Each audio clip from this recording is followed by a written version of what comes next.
বিতরণ কোম্পানি লোকসান দিলেও গ্রাহক পর্যায়ে বিদ্যুতের দাম আপাতত বাড়ছে না বলে জানিয়েছেন বিদ্যুৎ প্রতিমন্ত্রী নসরুল হামিদ। দুপুরে সচিবালয় এক সংবাদ সম্মেলনে তিনি বলেন, এবার তাদের প্রধান লক্ষ্য নিরবিচ্ছিন্ন বিদ্যুৎ সরবরাহ করা।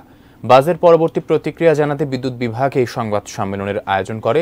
এতে প্রতিমন্ত্রী বলেন, IMF বছরে 4 বার বিদ্যুতের দাম বাড়ানোর শর্ত দিয়েছে। এর প্রেক্ষিতে 2 বার দাম বাড়ানো হয়েছে। এটি একটি নিয়মিত সমন্বয় প্রক্রিয়া। তবে আপাতত গ্রাহক পর্যায়ে বিদ্যুতের দাম বাড়ছে না। ঝড় ও বন্যার কারণে বিদ্যুৎ বিতরণ ব্যবস্থায় বিপুল ক্ষতির কথা তুলে ধরে প্রতিমন্ত্রী জানান, 10 থেকে 12 দিনের মধ্যে গ্যাস ও বিদ্যুতের সরবরাহ স্বাভাবিক হয়ে আসবে। আমরা চেষ্টা করতেছি, পরিস্থিতি আমাদের নিজেদের নিয়ন্ত্রণে আছে। আমরা চাচ্ছি আগামীতে 10, 15, 16 তারিখের দিকে আমরা আশাবাদী যে গ্যাস নিরবিচ্ছিন্ন হয়ে যাবে। আগামী 3 থেকে 4 দিনের মধ্যে আমাদের বিদ্যুৎও অনেকটা আগের থেকে ভালো হবে। ইতিমধ্যেই আমাদের পায়রা শুরু হয়ে গেছে, আবার বিদ্যুৎ দেওয়া শুরু করেছে, আদানিও বিদ্যুৎ দেওয়া শুরু করেছে।